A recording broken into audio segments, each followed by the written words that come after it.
Welcome to This Explainer. Today, we're unpacking a really fascinating clash of ideas between cutting-edge tech optimism and grounded, hard physics. We want to see what the arrival of artificial general intelligence, AGI, actually means for human existence. We're diving into a deep debate between tech visionary Peter Diamandis and physicist Dr. Brian Keating. Basically, we're going to explore exactly what happens when exponentially growing AI slams right into the biological limits of humanity. Let's just jump right in with a massive, jarring thought from our sources. It's the idea that our entire biological human history might just be the temporary hardware needed to launch a permanent silicon-based superintelligence. I mean, think about that for a second. We've spent a couple of 100,000 years evolving, right? But what if biology isn't the final destination? What if we're literally just the organic stepping stone, like a biological boot disk that allows a much more durable cosmic intelligence to wake up? It's an absolutely staggering perspective. Since we're traversing some pretty abstract terrain today, here is the roadmap we'll use. We are going to cover the dawn of godlike AI, ask if machines can attain true wisdom, look at the radical abundance era, face the crisis of human purpose, map out humanity's 5 future forks, and wrap up with the ultimate defense, your mindset. All right, Section 1, the dawn of godlike AI. Let's look at the current reality of where this tech is headed. What's totally staggering here is the sheer scale of the progress. Our sources highlight a 99.9% reduction in AI inference costs over just the last year alone. So that means the raw computing power required to ask an AI a question, or have it write some code, or even diagnose a medical condition has basically plummeted towards zero. We're talking about capabilities that would have cost millions of dollars just a few years ago, and now they're practically free, and they are everywhere. And right alongside that massive drop in cost, AI models are currently hitting IQ scores in the 130 to 140 range, and they're still climbing. Now, just to put that into perspective, the average human IQ is 100. So we are rapidly integrating these systems into our everyday lives that aren't just infinitely cheaper to run, but are factually operating at a genius level of intelligence. They're out here checking complex math proofs and passing advanced medical and legal exams like it's absolutely nothing. But we need to ground this. The physicist's perspective in our source reminds us that at the end of the day, humans are still running on a raw, messy, wet squishy biological processor that operates on a mere 25 watts. That's about the power of a dim refrigerator light bulb. We're running this incredible intuitive hardware at roughly 0.4 hertz, which is literally billions of times slower than the smartphone sitting in your pocket right now. And honestly, this brilliantly illustrates the core tension of our explainer today. How do we, as these relatively primitive biological creatures running on a few watts of energy, possibly keep up with a silicon intelligence that's scaling exponentially? Which brings us directly to Section 2, can machines attain wisdom? We know they're intelligent, but can they actually become wise?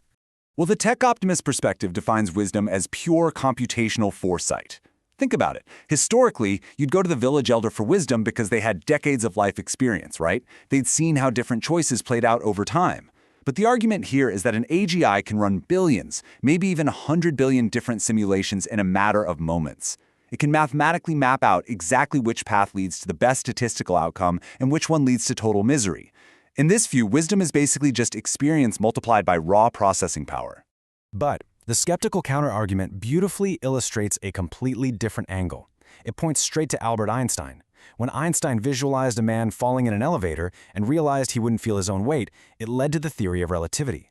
But the really crucial point here is that this massive breakthrough was rooted in a bodily, visceral feeling. It was a literal sensation in the pit of his stomach that gave him genuine joy.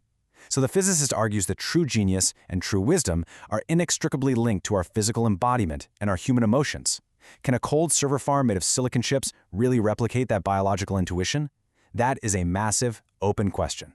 So what happens when this rapidly advancing, parallel processing AI meets our physical world? Let's move to Section 3, the radical abundance era. Our sources map out two very distinct cinematic realities for our future. On one hand, you have the Terminator or Black Mirror future. That's the paranoid, dystopian collapse heavily pushed by Hollywood where humanity is eradicated or completely subjugated. But on the other side is the Star Trek future. This is a techno-utopian era where technology and humanity actually collaborate.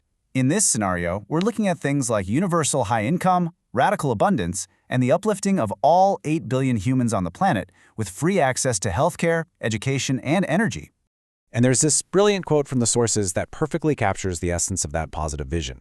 Technology is the means by which humanity takes a vacation from survival. For roughly 200,000 years, the human job was simply staying alive, finding food, securing shelter, running from predators.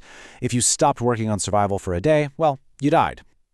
If we actually achieve this Star Trek reality, technology officially retires us from the grueling everyday job of mere survival. But taking a vacation from survival plunges us right into Section 4, the crisis of human purpose. Because if we have a life entirely without work, what are we actually supposed to do? The physics and philosophical side argues that constraints are exactly what give human beings our purpose and meaning. The source draws on biblical concepts, specifically the commandment, 6 days you shall work. And this is framed not just as a polite suggestion, but as a deep, structural necessity for the human psyche. If AI and robots suddenly saturate all production and hand us universal high income, removing the absolute necessity of the 9-to-5 grind, what does that do to the human spirit? Without the friction of needing to earn our keep, we run the very real risk of losing the meaning that drives us forward. If AI really does remove the necessity of work, the sources argue humanity simply won't stay unified. This brings us to Section 5, Humanity's 5 Future Forks. Our sources break down 5 crucial forks in our evolution. First, we'll split into creators and consumers. Are you going to just sit on the couch while an AI generates Netflix shows tailored perfectly to your tastes? Or are you going to use these godlike tools to build entirely new things? Second is extreme longevity. Some people will embrace age-reversal tech to live indefinitely, while others will choose a natural, traditional lifespan. Third is cosmos speciation. Some humans will stay right here on Earth, while others move to the Moon or Mars, where geographic isolation and environmental pressures will literally mutate them into entirely new species over time. Fourth, brain-computer interfaces. Some people will plug their neocortex directly into the cloud and basically become cyborgs. And finally, fifth, digital uploads. Some might choose to abandon biology entirely and just upload their consciousness. These are the literal forks in the road for human evolution over the next few decades. Facing down these awe-inspiring and, frankly, terrifying evolutionary choices, how does the average person thrive? Let's move to Section 6, the ultimate defense, mindset. Synthesizing both viewpoints from our sources reveals that your ultimate tool going forward isn't hardware, it's not money, and it's not even raw intelligence. It's cultivating a very specific, agile mindset. You have to actively train your brain's neural net, your 100 billion neurons, the exact same way we are currently training AI.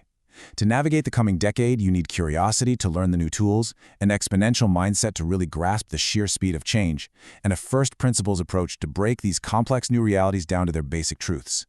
And the crucial point here is defining what keeps us grounded through all of this. The source material makes a really beautiful distinction.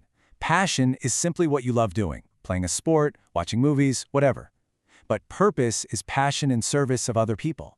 Maintaining that purpose is what's going to anchor our humanity.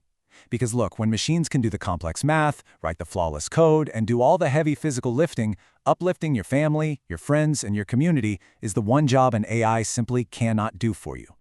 So let's wrap up this explainer with a final thought to take away. The intelligence is here, the costs are plummeting, and the era of radical abundance is standing right on our doorstep. When survival is no longer your full-time job and you suddenly have access to the most powerful tools in human history, which path are you going to take? Will you let the future just happen to you as a passive consumer, or will you use these tools to become a truly empowered creator?